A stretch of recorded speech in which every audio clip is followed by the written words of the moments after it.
বন্ধুরা, movie starting আমাদের একটা মেয়েকে দেখানো হয় যাকে রাজার কিছু সৈন্যরা একটা সমুদ্রের জলের মধ্যে নামিয়ে দিয়েছিল।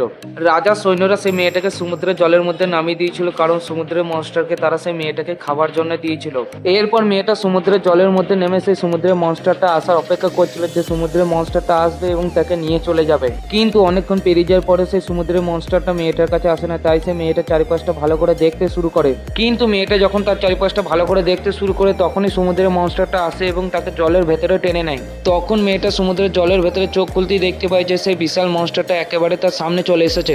আর ঠিক এরপরই সেই বিশাল মনস্টারটা তার মুখটা খোলে এবং সেই মেয়েটাকে গোটাটা একেবারে খেয়ে ফেলে। এবং সেই মনস্টারটা মেয়েটাকে খাবার সময় এতটাই আওয়াজ করে যে সমুদ্রের জলের বাইরে একেবারে গোটাটায় লাফালাফি শুরু হয়ে যায়। বন্ধুরা, এরপর আমাদের পরের সিনে একটা রাক্ষসকে দেখানো হয় যে ওই রাজার রাজ্যের মধ্যে আক্রমণ করতে শুরু করেছিল। আর সেই রাক্ষসগুলো সেই রাজ্যের ওপর আক্রমণ করতেই সেই রাজ্যের অর্ধেকটা অংশ তারা একেবারে ধ্বংস করে ফেলেছিল। তাও তারা কোনো মতে সেই রাজ্যের ভেতরে ঢুকতে পারছিল না, তাই তারা তাদের হাতে বানানো বড় বড় কামানকে নিয়ে আসে সেই রাজ্যের উপরে আক্রমণ করার জন্য।